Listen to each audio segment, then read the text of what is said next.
이번 시간에는 오브젝트나 컴포넌트를 선택하고 이동시킬 때 이용하는 무브 툴에 대해서 살펴보겠습니다. 무브 툴은 얘고 단축키는 W입니다. 얘를 선택한 상태에서 특정 오브젝트를 클릭해줍니다. 그럼 이렇게 기즈모가 나타납니다. 기즈모가 나타나고 이쪽 X축 방향, 여기 Z축 방향, Y축 방향, 여기를 보면 대충 축 방향을 알 수 있는데, 지금 빨간색은 X축, 그리고 블루 색상은 Z축, 그리고 그린 색상은 Y축입니다. 이 세 가지 축 방향을 내가 원하는 축을 선택해 갖고 해당 방향으로 이렇게 이동시켜 줄 수 있습니다. 그리고 그 옆에 또 보면은 다음 같은 사각형들인데, 이 사각형들은 두 축 방향으로 자유롭게 이동하고자 할 때 이용할 수 있습니다. 여기 X축과 Y축 방향으로 자유롭게 이동하고 싶다 그러면 얘를 클릭아웃을 해서 X축과 Y축 방향으로 자유롭게 이동해 줄 수 있고, 여기 빨간색 얘는 이 Z축과 Y축 방향으로 자유롭게 이렇게 이동시켜 줄 수 있습니다. X축과 Z축 방향으로. 그리고 얘 그린 색상은 Z축과 X축 방향으로 이렇게 자유롭게 이동시켜 줄 수 있는 것을 확인할 수 있고, 얘들을 이렇게 좀 원래 상태로 돌려놓고 클릭 해서 모두 선택해 주겠습니다. 그리고 이렇게 여러 개 동시에 이동시켜 줄 수 있고, 이런 식으로 이동이 가능합니다. 무브 툴을 선택했을 때 다음 같은 세 개의 축 방향을 가르쳐주는 화살표가 있는 이러한 아이콘이 나타나는데, 이 아이콘을 기즈모라고 한다고 하였습니다. 무브 툴을 선택했을 때 이 기즈모는 다음과 같지만, 로테이트 툴을 선택했을 때 이 기즈모는 다음과 같이 바뀌어서 보이게 되고, 스케일 툴을 선택했을 때 이 기즈모는 또 이런 식으로 바뀌게 됩니다. 이번 시간에는 월드 축 방향, 월드 축 방향과 오브젝트 축 방향, 즉 축 방향의 개념에 대해서 살펴보도록 하겠습니다. 얘들은 잠시 좀 제거해 주겠습니다. 딜리트 키를 눌러서 제거해 주고, 얘를 가지고 한번 살펴보도록 하겠습니다. 얘를 복제해 주기 위해서 Shift 키를 누른 상태에서 클릭아웃을 해줍니다. 그러면 특정 축 방향으로 이동하면서 복제가 되는 것을 확인할 수 있습니다. 이동 툴을 더블 클릭해 줍니다. 그러면 툴 세팅 대화 상자가 나타납니다. 아니면은 지금 이동 툴이 무브 툴이 선택된 상태에서 여기를 클릭해 줘도 툴 세팅스 대화 상자가 나타나는데, 이 오브젝트 한번 선택해 줘 보겠습니다. 오브젝트를 선택한 상태에서 이 정도에서 보겠습니다. 엑시스 오리엔테이션이란 것이 있습니다. 지금 월드 축, 엑시스 오리엔테이션 월드로 되어 있는데, 이걸 클릭하면은 오브젝트를 할 수도 있고 또 다른 것도 지정할 수 있습니다. 지금 월드 같은 경우에는 기즈모가 가리키는 축 방향이 여기 월드 축과 똑같습니다. 즉 이쪽 X축 방향, 위쪽은 Y축 방향, 앞쪽 Z축 방향 이렇게 가리키고 있는데, 이것이 월드 축입니다. 얘도 보면 똑같습니다. 그런데 얘를 한번 회전을 시켜줘 보겠습니다. 얘를 클릭하고 이쪽으로 회전시켜 줄 건데, 얼마 회전시켜 줄 거냐, 이쪽으로 와서 정확히 마이너스 90도, 마이너스 90도 하면 또 좀 헷갈릴 수 있으니까 마이너스 45도 정도 해주겠습니다. 이렇게 Z축으로 마이너스 40도 회전한 상태입니다. 이 상태에서 다시 이쪽으로 들어가겠습니다. 이 기즈모 축 방향을 보면 X, Y, Z축, 얘 회전한 애도 보면은 X, Y, Z축 똑같습니다. 가리키는 방향이. 그 이유는 엑시스 오리엔테이션 축 방향이 월드로 되어 있기 때문에 오브젝트를 선택할 때마다 기즈모가 가리킨 축 방향이 이 월드와 똑같은 방향을 가리키게 됩니다. 그런데 월드가 아니고 오브젝트가 갖고 있는 고유한 축 방향을 사용하도록 하고 싶다. 그러면 이 오브젝트 선택해 줍니다. 그럼 여기 바뀌는 것을 볼 수 있습니다. 얘를 선택했을 때 이 오브젝트는 회전이 되지 않은 상태이기 때문에 월드 축과 같은 방향을 기재부가 가리키고 있습니다. 그런데 이 오브젝트는 이 상태였다가 이렇게 회전하게 되니까 이 축 방향도 같이 회전하게 됩니다. 즉 기즈모도 이 오브젝트를 따라서 같이 회전하게 되니까 이제 X축이 가리키는 방향이 달라지고 Y축도 그렇고 이렇게 달라진 것을 확인할 수 있습니다. 이제 여기 같은 경우는 오브젝트이거나 월드축이거나 똑같습니다. 그런데 여기 같은 경우 월드일 때는 이쪽이고 오브젝트일 때는 이렇게 또 바뀝니다. 그러면은 얘를 한번 월드를 보겠습니다. 나는 얘를 여기서 한번 이 뾰족한 방향이 앞쪽을 향하도록 이동하고 싶다. 그럼 얘를 클릭하고 이렇게 드래그 해주면 뾰족한 쪽이 앞쪽을 향해서 돌진하게 됩니다. 컨트롤 Z. 지금 월드일 때입니다. 월드일 때 얘가 회전을 했습니다. 여기 뾰족한 방향의 앞쪽을 해서 이동시켜주고 싶다. 그게 안됩니다. 지금 얘를 들어갈 수도 없고 얘를 들어갈 수도 없고 얘를 들어갈 수도 없는 상태입니다. 그런데 이 오브젝트가 갖고 있던 원래의 축 방향을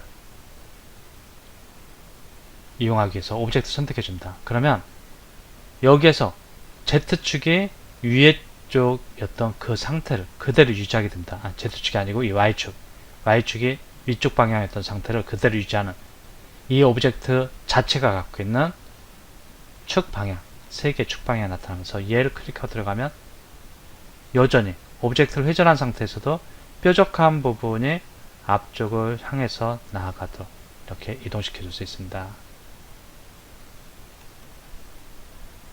이 축 방향을 처음 접하시는 분들은 좀 헷갈릴 수가 있는데 모델링 작업하다 보면은 이 월드 축을 기준으로 해서 오브젝트를 이동시킨다든지 회전시킨다든지 또는 크기를 조절한 방법이 있고 또 상황에 따라서 이 오브젝트가 갖고 있는 원래의 축 방향을 이용해서 오브젝트를 편집하는 경우가 있습니다. 그때 이러한 차이점 때문에 이 축 방향을 바꿔가면서 작업을 하게 되는 겁니다. 여기를 월드로 바꿔주고 얘들을 좀 제거해 주겠습니다. 얘를 이쪽으로 좀 빼주고 잠깐 감춰주고 얘보다도 그리고 이렇게 추가해 주겠습니다. 얘도 조금 헷갈릴 수 있으니까 얘를 바꿔주겠습니다. 이 정도면은 될 것 같고 이번에는 소프트 셀렉션에 대해서 살펴보겠습니다. 소프트 셀렉션에 대해서 살펴보기 위해서 먼저 얘를 더블 클릭해 보겠습니다. 그러면은 툴 세팅 대화 상자가 나타나는데 그 밑에 보면 소프트 셀렉션이라는 것이 있습니다. 여기를 활성화 시켜줄 수 있고 또는 꺼줄 수 있는데 얘를 선택하고서 이렇게 이동시켜 보겠습니다. 그러면 얘만 이동됩니다. 얘만 이동되는데 얘를 이동하면서 얘도 주변의 오브젝트가 약간씩 좀 얘가 이동하는 만큼 어느 정도 좀 영향을 받게 하고 싶다. 그럴 때 소프트 셀렉션을 이용할 수 있는데 얘를 선택한 상태에서 지금은 아무런 변화가 없습니다. 얘만 이동되고 얘는 영향을 받지 않는데 이 상태에서 여기를 한번 켜주겠습니다. 소프트 셀렉션을 켜주고 얘를 클릭해 주겠습니다. 변화가 없습니다. 지금 볼륨인데 이 볼륨을 글로벌로 한번 해보겠습니다. 글로벌로 하니까 여기 뭔가 빨간색이 나타납니다. 여기 보면은 영향받는 강도를 색으로 표현해준다. 선택한 오브젝트의 영향을 많이 받는 부분은 이 빨간색, 안 받는 부분은 이렇게 노란색으로 표현됩니다. 얘를 클릭하고 들어가 줍니다. 그럼 이렇게 영향받아갖고 얘가 끌려오는데 형태가 좀 변경되는 것을 볼 수 있습니다. 컨트롤 Z 다시 클릭하고 들어가면 이렇게 형태가 변경됩니다. 이 볼 오프 값을 좀 더 올려줘 보겠습니다. 그러니까 이쪽까지 영향을 받습니다. 이제 좀만 이렇게 네, 이렇게 해보겠습니다. 클릭하고 들어갑니다. 이렇게 영향받는 것을 여기도 이제 영향을 받는 것을 확인할 수 있습니다. 다시 이렇게 해보겠습니다. 이 값을 이용해서 영향받는 정도를 설정해 줄 수 있습니다. 더 강력하게 영향받는 것을 볼 수 있고 컨트롤 Z 컨트롤 Z 이번에 글로벌 말고 여기 리셋하고 싶으면 여기 리셋을 해주면 됩니다.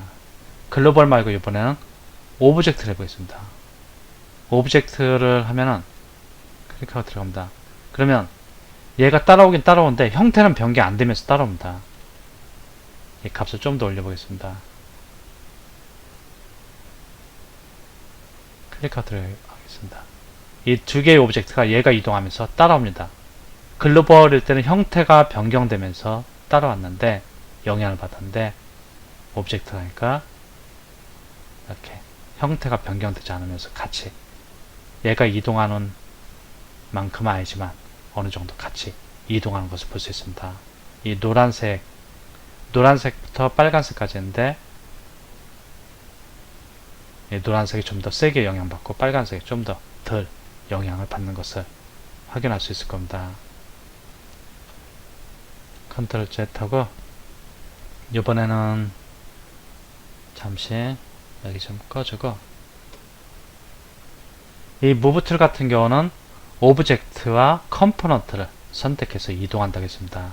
컴포넌트는 나중에 배울 거지만 여기 잠깐 한번 보겠습니다. 얘를 마우스 오른쪽 버튼 클릭하고 페이스 선택 모드로 들어가 보겠습니다.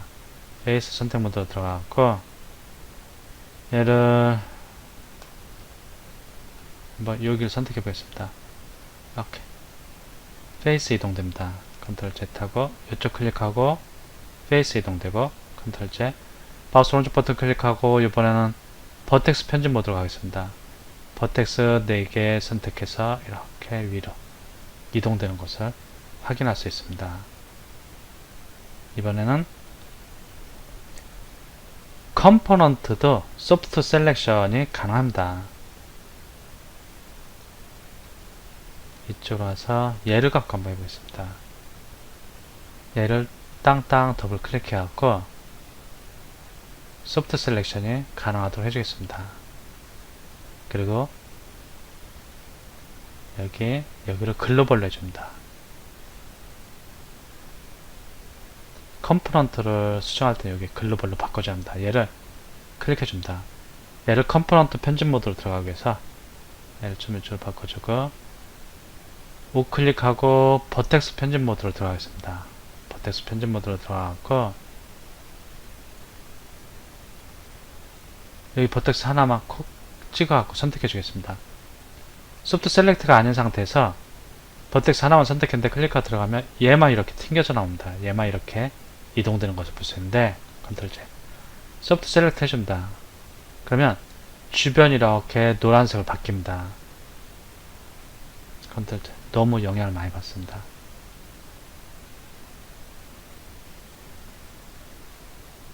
너무 좀 좋은 것 같고 예, 한 요정도 클릭하고 들어가 보겠습니다. 이제 이런 식으로 영향받는 것을 확인할 수 있습니다. 버텍스 하나만 선택한 상태에서 이렇게 이동시켜줬는데 그 주변의 버텍스들이 같이 선택된 버텍스를 따라서 이동하는 것을 확인할 수 있습니다. 물론 선택한 버텍스만큼 똑같은 양이 이동되진 않지만 조금씩 차이가 나면서 영향권 안에 들어있는 버텍스들, 즉 여기서 설정한 값에 들어있는 범위에 있는 버텍스들 같이 이렇게 이동되는 것을 확인할 수 있습니다. 소프트 셀렉션을 더 이상 사용하고 싶지 않다. 그럴 때는 언제든지 여기를 해제해 주면 됩니다.